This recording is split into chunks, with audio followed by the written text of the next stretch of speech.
in my situation where I know for a fact I just didn't put myself all out there, I have to live with that my whole life, right? There's always going to be that like what if type of thing. And I think it's good to have that sting a little bit. Like when I think back to taking the test and then failing or telling me I just failed my retest and I'm out, like that is a stinging feeling that I can use as a motivation to go on and do different things.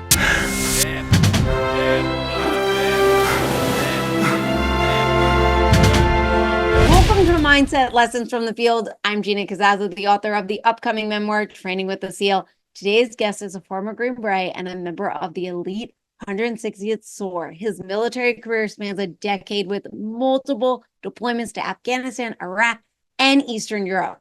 After leaving the service, he pursued his National Academy of Sports Medicine Certified Personal Training certificate and founded Infinite Grit.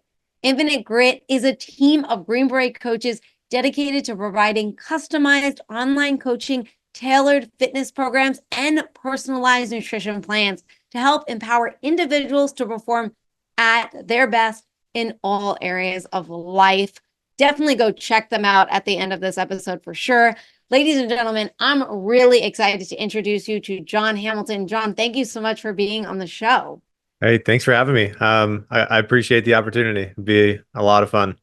Oh, well, first of all, me and our listeners are really excited because you are our first Night Stalker on the show. It's always so exciting when I get someone like fresh and new that we don't know about. Normally, I go into what made you go into Green Beret, what made you go into Night Stalking and all that stuff. But I want you, before we get there, because you are the first, to explain exactly what a Night Stalker is and what is involved in the selection process to be accepted and the training and all that. Yeah. So the 160th is the Special Operations Aviation Regiment. It is the Army's like top of the line, besides SMU, top of the line, like aviation component. Primarily, they are serving other special operations organizations like Green Berets, like Navy SEALs, like Rangers. That is their primary customer. And they do so in a wide range of platforms from Blackhawks, Chinooks. They have some specialty helicopters as well. And then they do drones as well. The process to get into the 160th, you have to go through a course, 5-week course called Green Platoon. It's an EGP or enlisted Green Platoon for the enlisted guys. And then there's OGP for the officers. It is actually a really fun course looking back at it. It's challenging. They're going to be in your face screaming at you and things like that. But the course is broken down into 4 different phases. The first one is, well, I might get it out of order, but the 4 phases are land navigation, where you go and you learn about finding points in the woods using nothing but a map and compass. And then there's a test at the end of it where you have to find a certain number of points. They have weapons, where you spend a week on the range, usually training with some former Green Berets. So pretty decent level of combat marksmanship. And then they have a test at the end of that one as well. They have medical lanes, where you learn how to administer IVs, basic first aid, combat care under fire, things like that. And then have a COLEX or a culminating exercise towards the end of that one. And then they do combatives, where every Night Stalker gets qualified as their combatives level 1 certification. So basic jujitsu, some striking in there, and kind of wrap up the remainder of the course. So it is a very good course. There's days in there where you're going to be getting smoked and be pulling, trucks up hills and carrying logs and doing things like that. So lots of physical challenges inside of it. But looking back on my experience in the 160th as a whole, I have nothing but really great things to say for the organization. One of my, I think it's a hidden gem in the Army and one of my favorite places. So I do have a couple of questions after that, but one of them is, you mentioned they like they're screaming in your face, right? It just automatically brought my mind to this story of this father who would scream at his kid when he was teaching him how to drive. And it was so that when he is behind the wheel in any situation, he stays calm. And I was wondering, like, is that the purpose? Like, what is the purpose of I'm going to scream in your face? Yeah, a little bit of that, like learning how to stay calm and trying to simulate a stressful environment. There's a day in Green Platoon called Black Day. You never know when it's coming. and it's essentially a 12 to 18 hour day of guys screaming in your face, carrying logs, moving trucks, things like that. And one of the things that I really remember about that day is it started with them throwing, like flashbangs, and they had smoke, and they were really trying to simulate a combat environment. So the cool thing about the 160th is it is all tailored towards the customer, right? The individuals that are on the ground, the Green Berets, the SEALs, the Rangers, and the thing that they drill into your head throughout that process is you have to be able to perform, like you have to be able to carry your weight if you are in an environment where you're now in combat with these special operations organizations. So even though you're not a Green Beret or a SEAL or anything like that, like you're expected to be able to hold your own if you end up in a combat situation with them. So a lot of the screaming is to simulate that stress a little bit, but also to weed out the guys that don't truly want to be there, because it is an environment where you're going to be asked to do a lot. Some of the operations that you go on are a little bit more risky than conventional military. So you have to have that level of buy-in and that level of commitment, and that's one of the ways in which they make sure everyone has it. What's the retention rate on getting in and getting out? For 160th, Yeah. are you for the course or for the unit Yeah, as a whole? like how many you start with and how many you end with.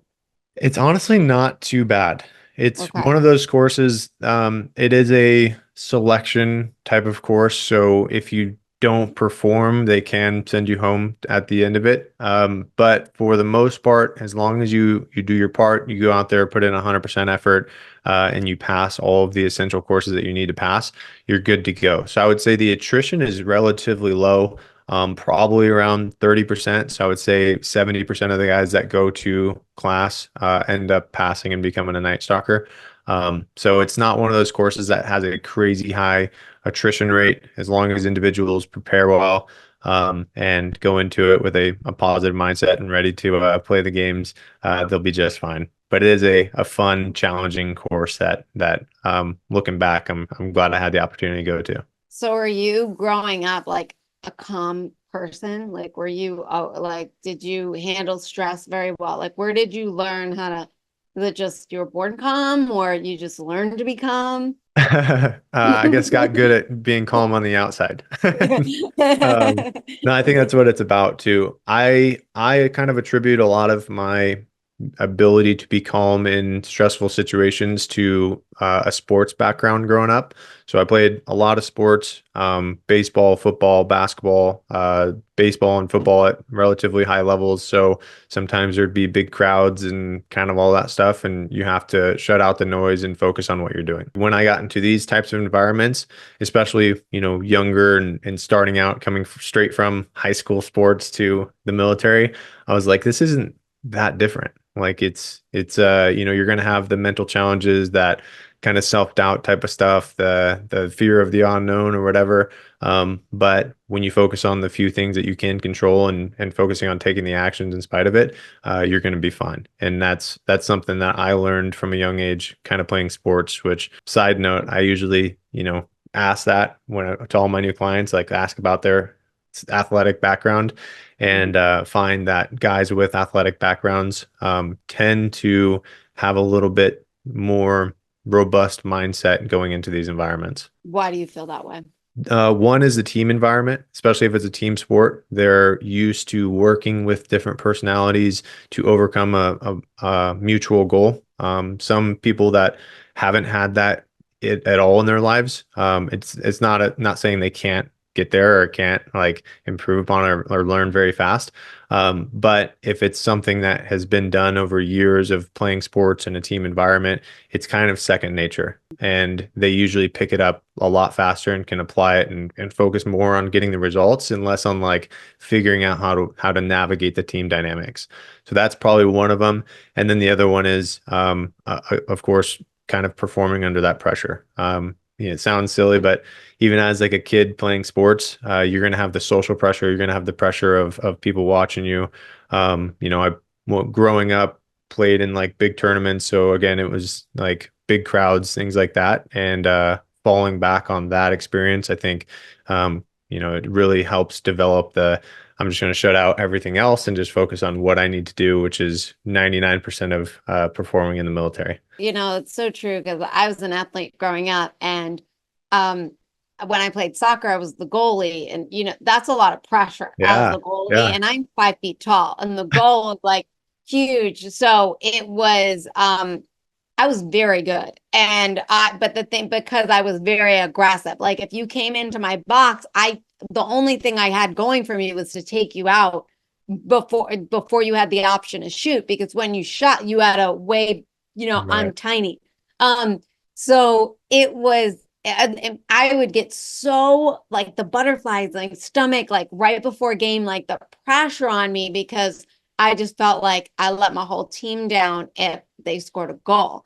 Yeah. And I remember when I played softball, I was shortstop, and I was also left field, yeah, left field, and it wasn't as much pressure as the goalie, but I remember the coaches were really intense, and I was just like, we're not in the Olympics. Like I didn't understand that. Like that part I like never understood, but when I translated it to my real life, on like, I mean, that was my real life too, but to the real world of building especially as an entrepreneur, Mhm. the pressure that you put and all that stuff. And you're right, like being an athlete, it really, I mean, you don't even have to be great. You just have to join the sport and Right. you'll get better, Yeah. just to develop that teamwork and that camaraderie and learning those skills of, pressure. Yeah. That's No, really what it comes down to. Yeah. I think too, you probably experienced a similar thing, but growing up and in sports and things like that, like I usually performed better when there was a little bit of pressure, right? When Yes. we have that Yeah. nervousness, which is like Yeah. that stress, that positive stress. And I think it's very applicable in almost anything we decide to do, entrepreneurship, military, whatever, because you can look at the stress and see the positive benefits of it, as opposed to, hey, this is like the first time feeling this type of stress with a challenge. I feel like it's bad. You know what I mean? So it kind of gives you Yes. that Yeah. positive feedback loop of being able to push through the stress, you perform well, and then you realize like, oh, maybe having this little nervousness and stress is like a good motivator or keeps me focused or whatever it is.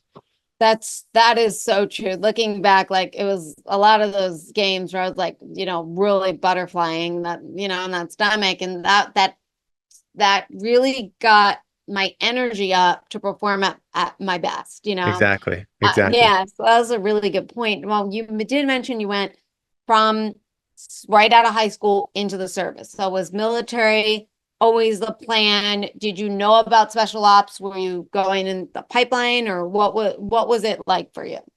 Yeah, military was always part of the plan. I always felt that calling from a young kid. I remember I would like play hooky and stay home from school and just like watch war movies and make paper mache like guns and stuff. I was like when I was really young. So military was always something that I felt the calling to and was very interested in. Going through high school, my freshman year actually, my mom ended up starting to date one of my a guy on the football team, one of my good friends, dating his dad. So it was like a stepbrother situation. His dad was a former Green Beret who served during the Cold War and got out in the early 90s. But learning that he was a Green Beret and my prior obsession with the military, I started picking his brain on it. Talked to him about a lot of his experiences, serving as a Green Beret during the Cold War. He spoke Russian, so he did a lot of like, counter Soviet operations and did a lot in South America and things like that. He would show us like Soviet, money and coins and things like that he picked up. So I was just fascinated by it. So meeting him and kind of getting that seed planted, I was like, okay, well, I know I want to be a Green Beret when I was in high school. When I was getting ready to graduate high school, the 18X route, so the Special Forces candidate where you join straight for Special Forces, was not available to me because I was too young. I was 18 years old at the time. So I was like, okay, I just want to get in the military and get some experience, maybe get a deployment or two before going to selection at 21 or 22, whatever the age cutoff was. So I originally enlisted as EOD, which is explosive ordnance disposal.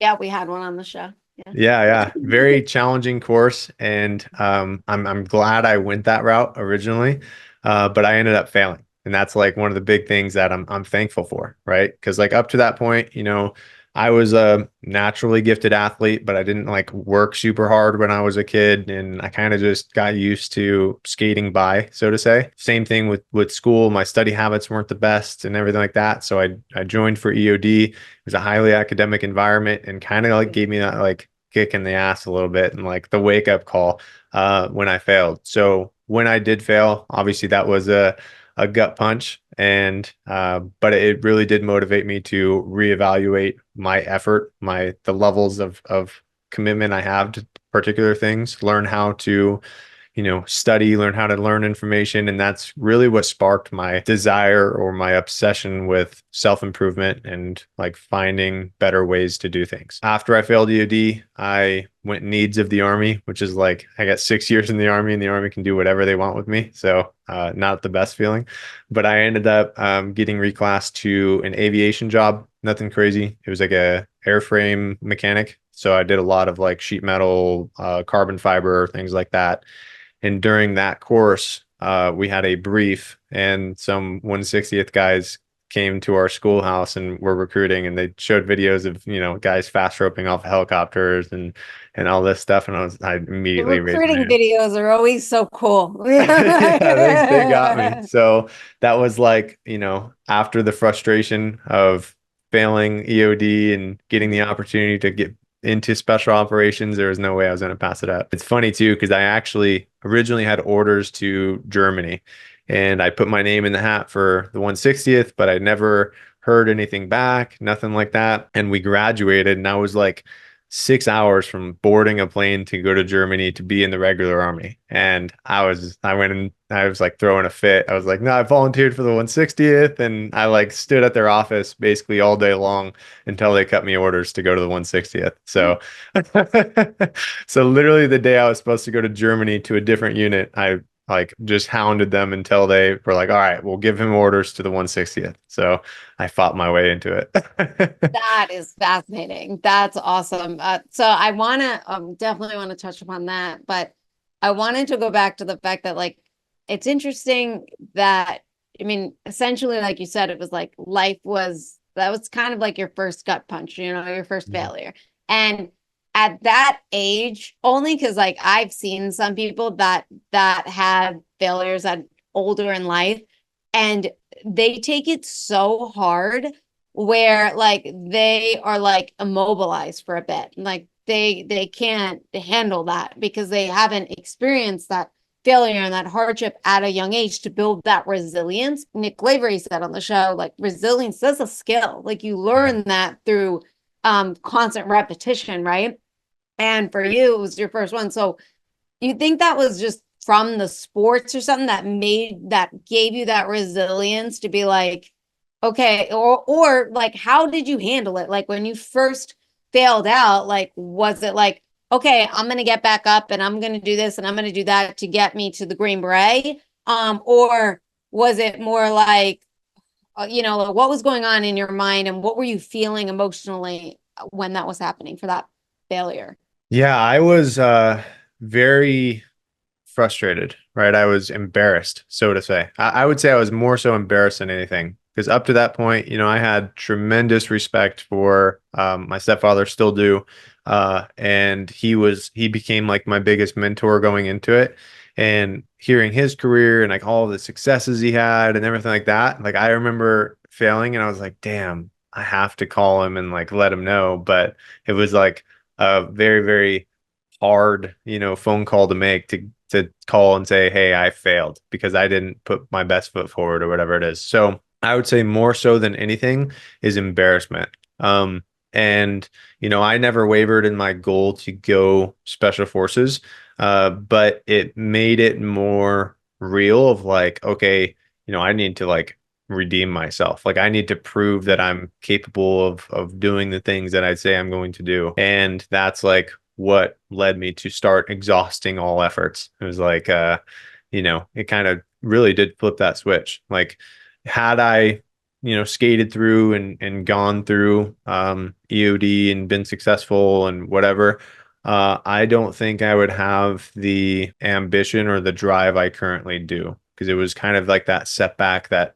negative emotion feeling with it that really sparked like my desire and my like I guess understanding of what it really looks like to put yourself all out there and what it really looks like to actually put in the work and not just do the bare minimum. Yeah, I would say my biggest point of resilience with that was just wanting to demonstrate that I am more than this failure. And it kind of, for lack of better words, pissed me off more than it discouraged me.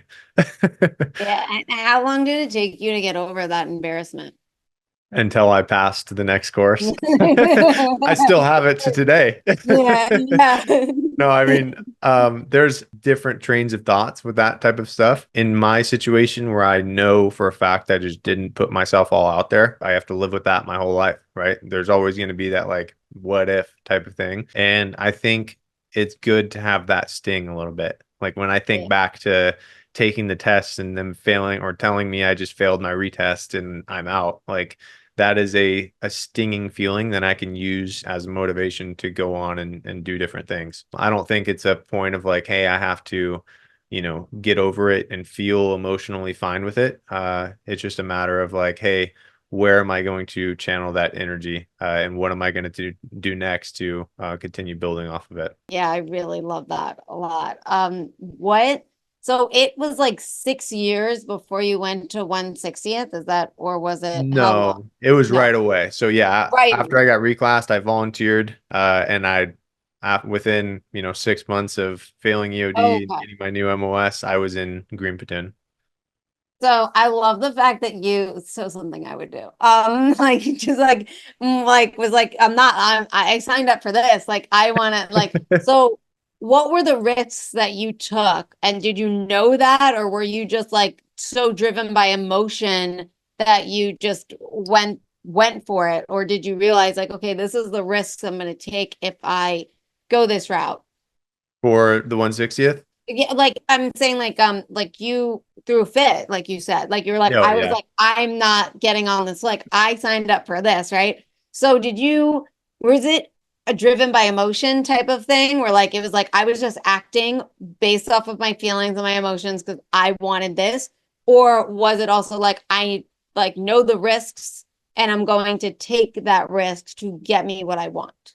Was It was more so based off of ambition. It's like I yeah. knew that going to Germany meant I was going to be in a regular army unit.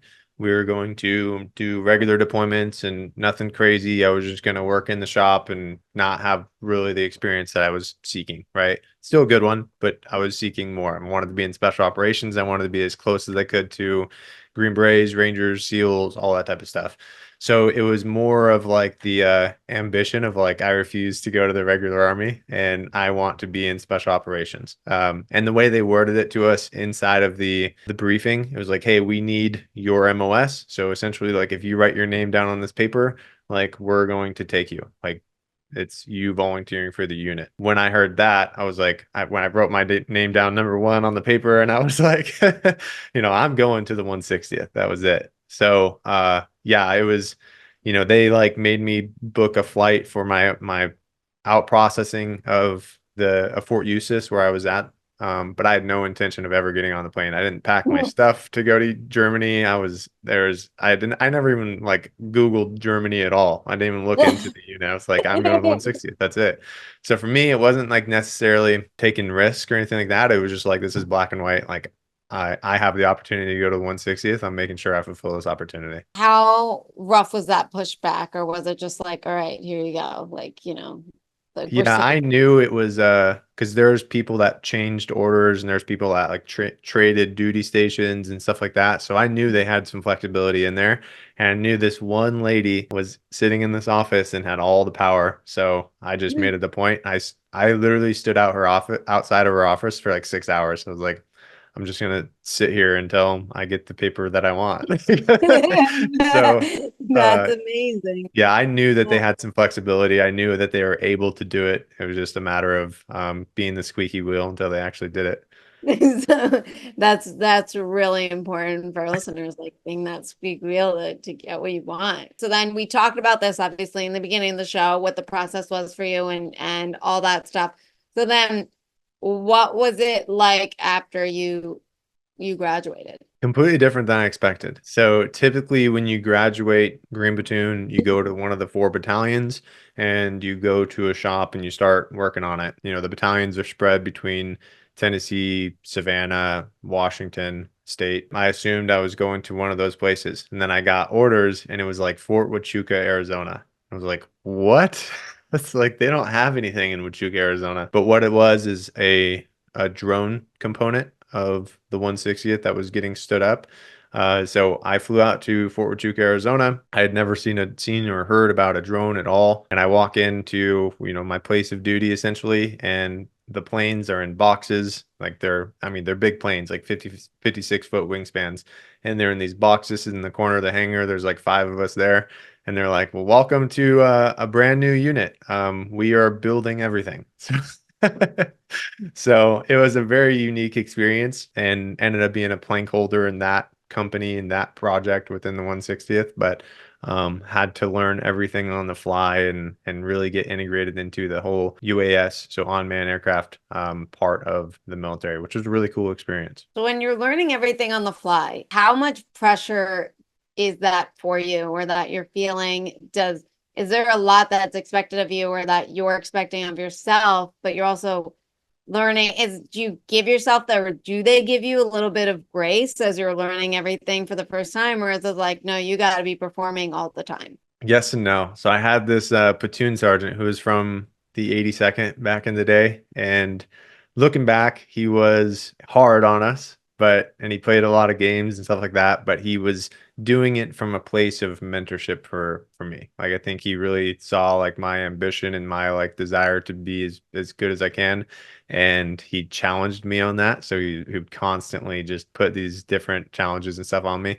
So in that situation, I didn't really have much leeway. It was kind of a unique situation because I was one of two guys that had no idea what a drone even was. I was airframe, and all the other guys there in the shop were, drone mechanics specifically. So they had all the experience, they had all the knowledge, they had deployed working on this specific system before. But I made it a point, like I never saw myself being a mechanic. It's not nearly what I joined the military for, but now I was in a mechanic role. I did not grow up doing any type of mechanics or anything. So I made it a point to try to learn more than them. And I remember we were taking a test, and we were told by the platoon sergeant that we were going to be taking this test, and it was on like maximum and minimum oil pressures of the aircraft and like how to diagnose like different issues and all that stuff. And for like a month, like I would finish work, I would go work out, and I would just study like for this test. And I ended up like getting a good score. Didn't conceptually understand a lot of the stuff, but I like beat out the drone mechanics in it, and I was like, all proud. Yeah, there wasn't a whole lot of leeway. It's an environment where, the 160th as a whole is like a no excuses mentality type of unit. You're there to provide the customer, again, like the SF guys and everything, with this high quality of service. So whatever you don't get done affects the mission on the ground. So that's like what they instilled in us. So we pretty much worked around the clock and trying to get everything set up and off the ground as fast as possible. Can you state a challenge that you might remember that like really sticks out that was given to you? Yeah, so actually my second deployment to Iraq was probably, it's a deployment that I have like a ton of pride with. Even though I was not a Green Beret, I was in a mechanic role, like it was such a cool experience. We essentially went over there with like five of us, like a very small team, and we arrived, and this was like 2014 when ISIS was kind of kicking back off. We get to the point of like our hangar, and this is after we had built the unit. So like us five were kind of like the original dudes that like really knew the systems and like really like could work quickly.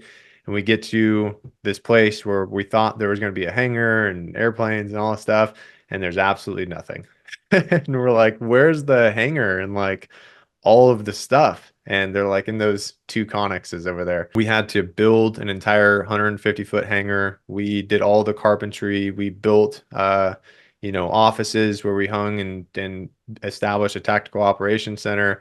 We were going out to old Camp Victory in Iraq and stripping wires from the wall and taking, light bulbs off the ceiling to power our place. We like found like a shore power thing or hand digging ditches. So we did a lot of like stuff that was way outside the scope of the job. But the entire intent behind the mission is there was a special forces team about 10 miles away from us at that point, and they were essentially guarding like an oil refinery.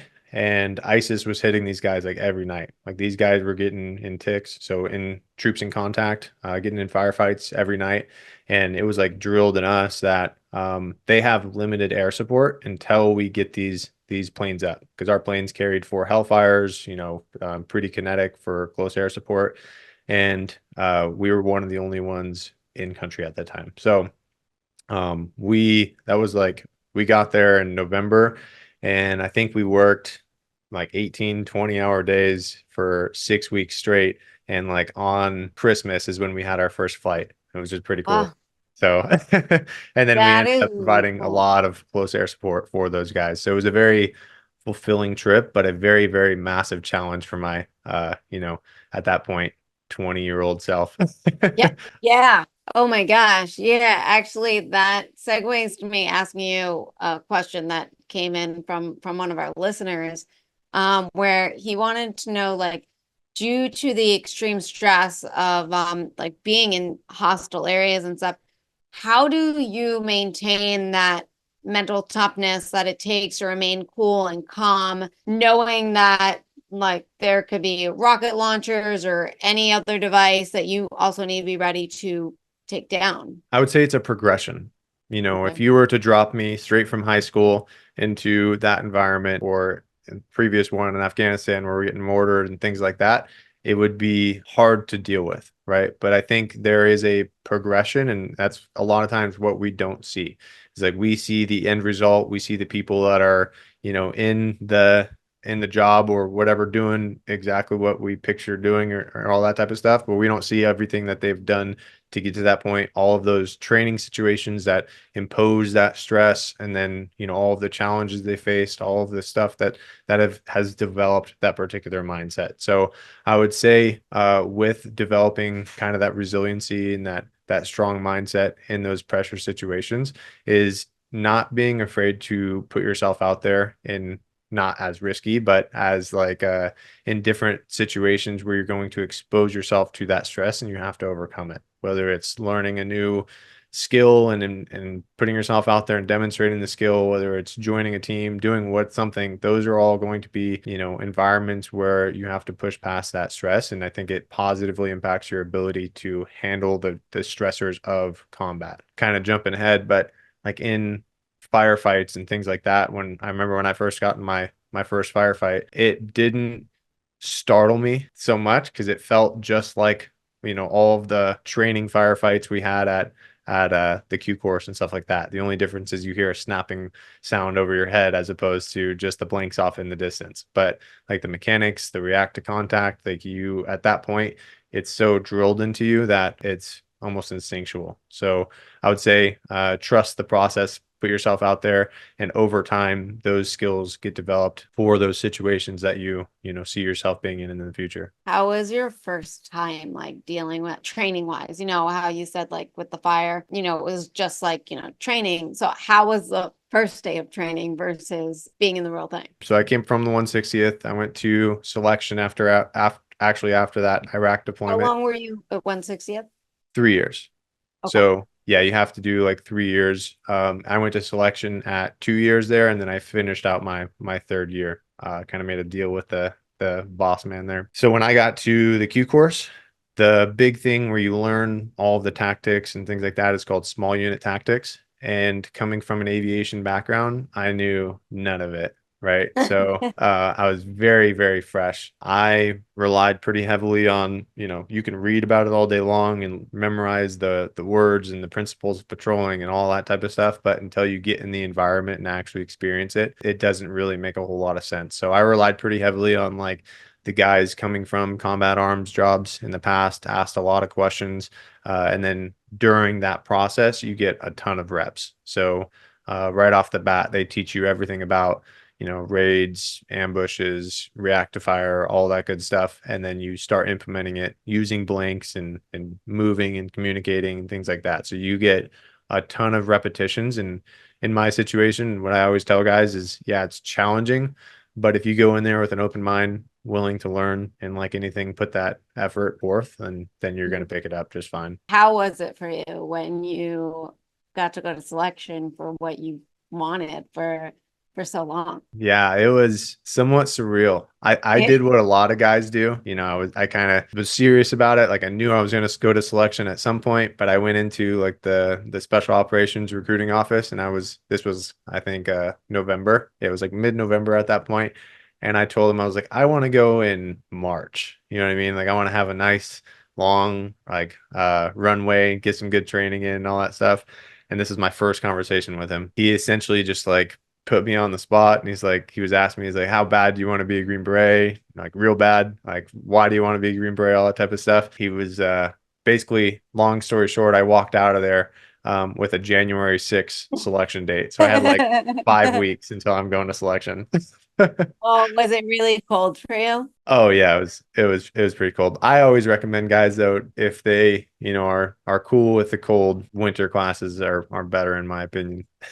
Why? One, running, rucking in the cold is much better than doing it in the heat. You're not gonna have a heat injury, heat exhaustion, things like that. For land navigation, a lot of the vegetation is dead, so just moving through the trees is easier.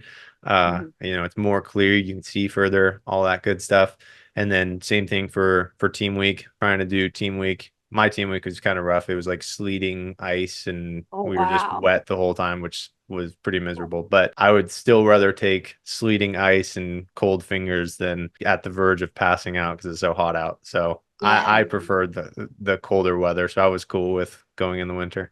Did you have in the back of your mind a bit that, EOD experience of failing while you were going through selection? I kind of used it as that point of like frustration or as motivation. And also going to selection, that platoon sergeant that I told you about, who was kind of hard on me in particular, but from a mentorship standpoint, I guess, he would regularly tell me, he's like, selection at that point was 3 weeks, 21 days. And he would tell me leading up to it, he's like, I'll see you in a week. I'll see you in a week. Like, you're not going to make it, like all that stuff.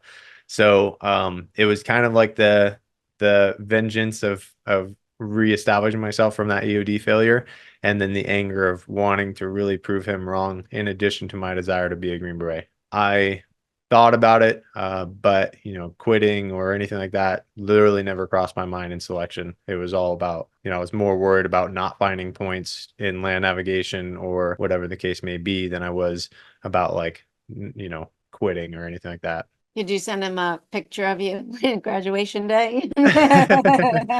Um, yeah, I think I called him. So you get your phones back at the end of selection. I called him and I was like all excited. Well, I played it off, kind of just being that like the kid that's going to mess with your parents at all times. But Yeah. I called him and I had my voice real low, like, hey, so I just finished selection. And then I was like, and I passed. So he got a kick out of it. But yeah, he was super proud. He got to live vicariously through me and my brother who's in military intelligence. So I think he had a lot of pride from it. So it's a very cool opportunity. That's really awesome. Now, did you get recycled at all? So during the Q course, I was at 18 Charlie, and there was an incident during HME, so homemade explosives, part of the course where unfortunately one of the guys in my class died, and there was like a mass casualty situation. A lot of guys, got TBIs, brain damage, stuff like that. So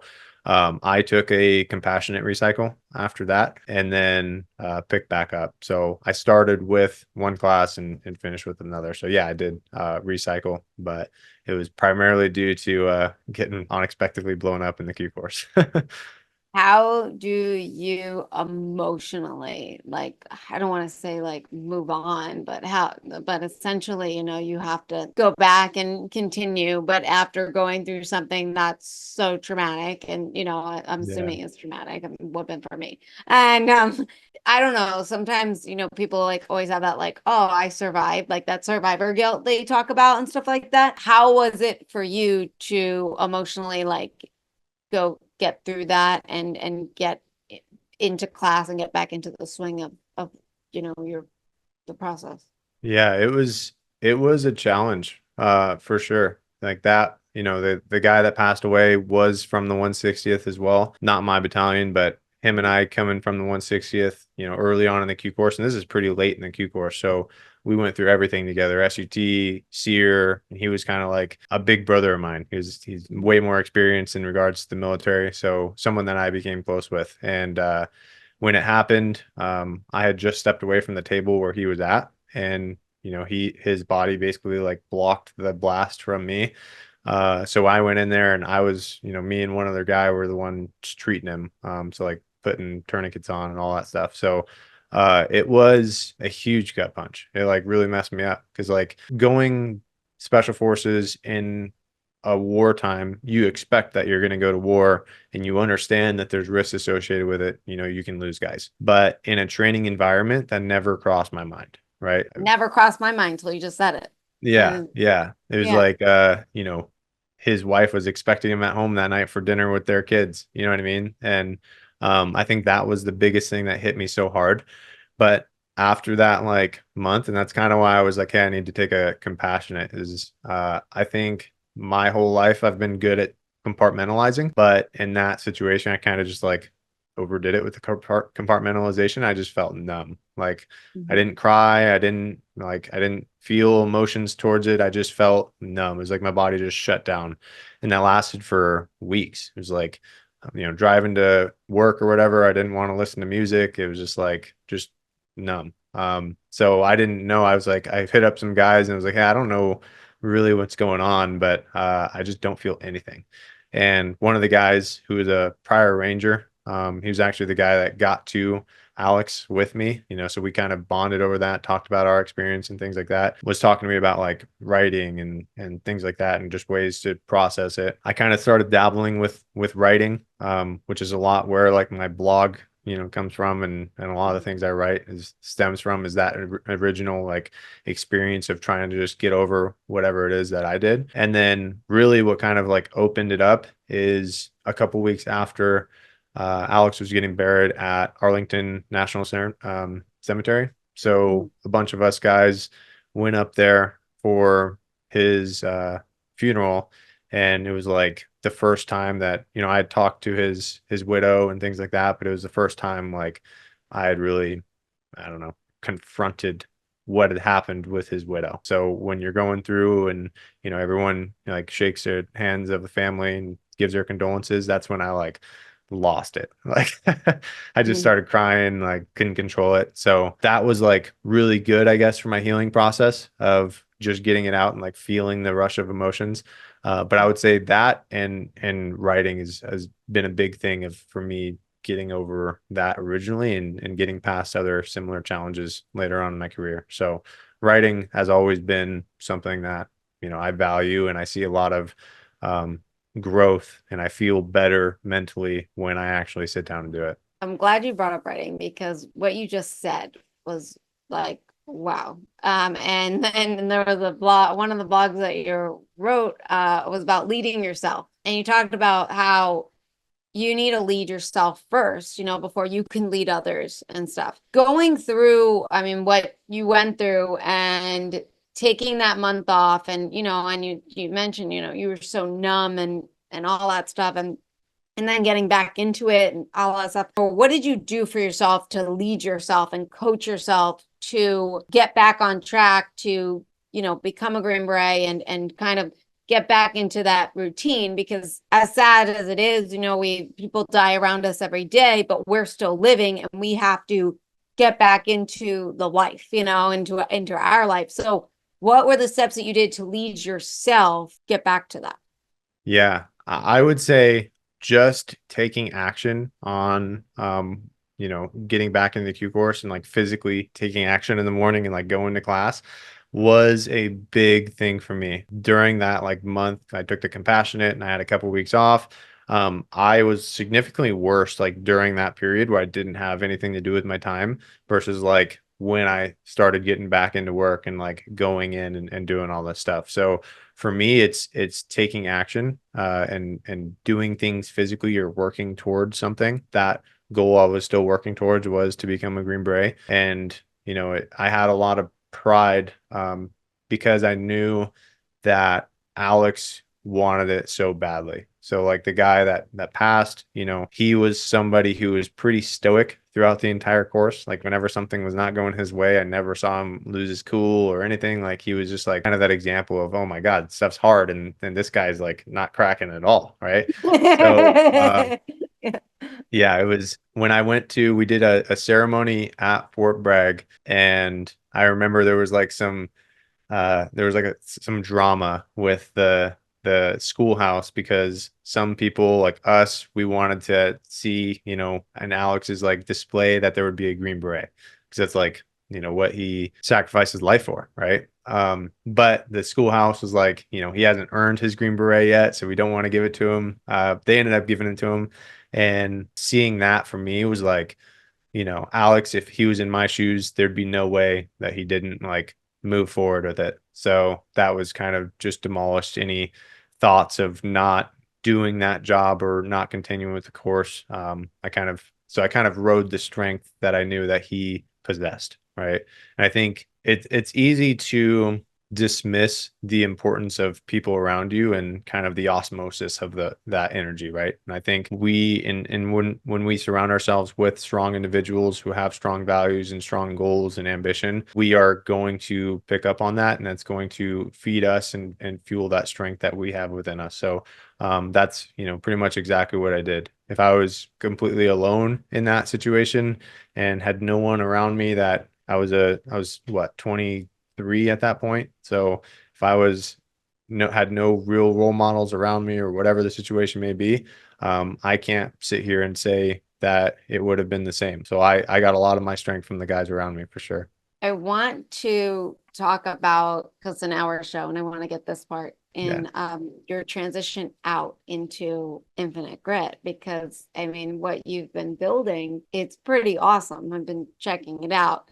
And I love your videos. I love what you do. I love the people that you bring on to your team. And being that I found it also interesting that you were an athlete and then you decided to go the sports, personal training, that type of route. Did you have that idea? Like, how was transitioning out of the military into civilian life when the military was all you ever wanted? Was it easier? Was it hard? Did you have this plan in mind? Did you struggle at all? It was challenging for sure. There was kind of a lot of challenges that I dismissed, on the front side of it. I kind of got to the point where it's like, how Afghanistan ended and like all the drama and politics with COVID, that I kind of got fed up to it. And I was kind of upset or, disgruntled, I would say, to a certain extent. So I was like ready to be done. Essentially, I was ready to have control over my life and be able to settle down and actually have a healthy relationship and ideally, a family and things like that. I knew I wanted to get out. Once I did get out, I realized that there was a lot to the military that I took for granted, essentially. Like, I lost a lot of motivation with not having the team around me, or not having that team environment, or like the fulfillment of always striving for a new mission and job. It was kind of like, okay, what do I do now? Right. I knew, I wanted to establish a career that was, one, fulfilling, and two, provided me the freedom to live where I want and have control over my life that I didn't have in the military. Online, was where I kind of turned to. Chris Lee was actually one of the guys that I saw right off the bat, and he was like an inspiration for that. I was like, I'm going to start a business, similar to that. I was like, I'm going to do this online thing. And it's kind of, picked up, gotten to the point where we did start bringing on more Green Berets. So we have two former teammates of mine who are, kind of like the more experienced, like role models for me when I got to the team. So it's really cool to have them on it. And then we recently just picked up the strength and conditioning coach for 3rd Battalion, 75th Ranger Regiment. My goal with Infinite Grid is kind of twofold. One of them is to, leverage our experience, leverage the strength and conditioning knowledge and everything like that to build these custom programs for these guys, training for these environments. But it's also to kind of provide that landing pad for guys getting out of the service. So my ultimate goal is to have like a repository where we're building up a team of coaches.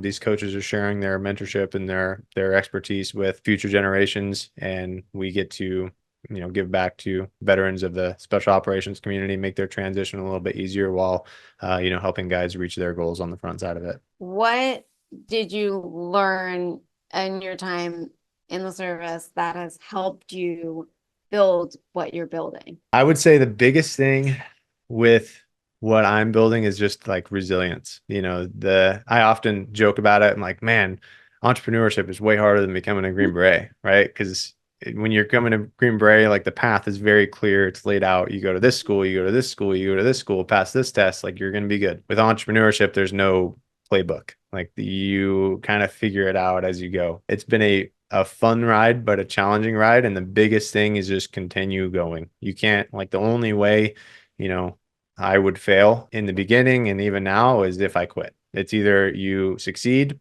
and continue putting your head down, putting the work in on a daily basis, iterating, figuring out what works, what doesn't, and, being quick to react and find those solutions. Or you quit and it's all for nothing. I'd rather, take the route of continue to put the work in on a daily basis all day. How was it for you in the beginning when, you're just getting started? And I think I was reading one of your blog posts about progress and how, especially in society today, everything's so instant, right? And like you said earlier in the show, you don't see the progress and all the training that gets you there. How did you stay well, I don't like to use motivation, especially after talking to Chris. How did you continue? I mean, I know like quitting's not in your vocabulary. You said it, you said in the blog post too, you had I mentioned it earlier, a mindset, it's like having the ideas and seeing them become reality without any obstacles, especially in the beginning when the paychecks aren't coming in, and like for myself, I could just tell you I have multiple businesses, but in one, as an author, during the summertime, I'm on break and then school author visits come and then I'm getting booked for schools. But I also go out and get those jobs, they don't just fall in my lap, and Mhm. and the thing Yeah. is, I realize like every August, September, I'm like, God, I gotta get back out there to email these 10,000 schools and get, back at it. And it just never ends until you stop. So Right. how is it for yourself to get those clients, to put the food on the table, to pay those bills and all that stuff when, wherever moments where you were just like, God, like, was there ever a fear of like, the checks not rolling in or the business not going or progressing at a slower pace than what you were hoping?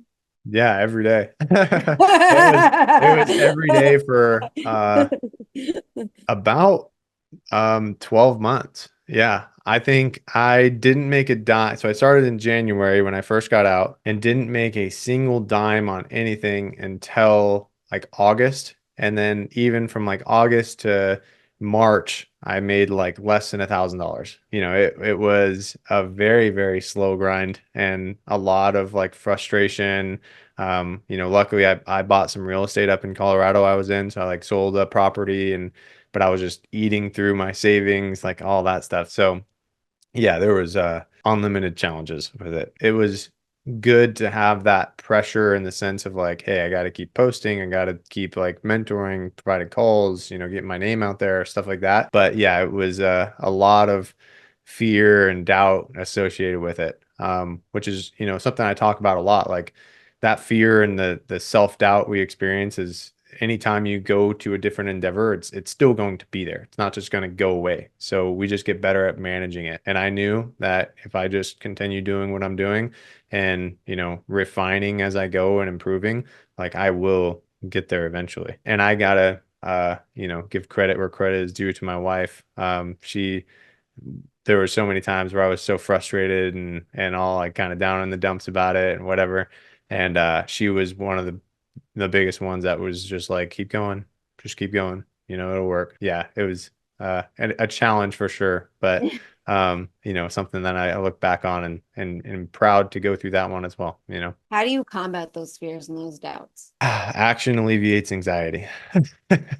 So for me, even now, like if we are, having a slow time or whatever it is, like I can always sit down and make more content. I can always do more than I'm currently doing. So whenever I feel that anxiety or that self-doubt, instead of sitting there and letting it fester and dwelling on the doubt of me being able to pull this off or not, like that's not my decision. That's going to be figured out by like the actions that I choose to take. But the only thing I can control is doing the action. The only way you're pretty much the way I saw it, especially with like an online business, the only way you're guaranteed to fail is if you never post. So for me, anytime I felt that anxiety or whatever, I was like, I'd wake up in the middle of the night, like, I gotta go make more videos. I gotta go do something. You know what I mean? I gotta write Yeah. or put an email out or something. I don't know. It's But pretty I'm gonna cool do. that you even do it, that you learned it, you're doing it, you learned the editing and creating those videos and stuff like that. Because it's an art, it's story. I only say that because I come from the film business, so I'm like, Oh, it's that's an awesome. art. We gotta So talk. We gotta talk. yeah, for sure. Yeah, so I'm like, whenever someone's like, wow, I really like the trailer, I'm like, I'd hope so. This is podcasting is not my background. I'm like, the editing part is my background, but then I'll see people with no background and I'm like, damn, that's really good. Like, what the heck?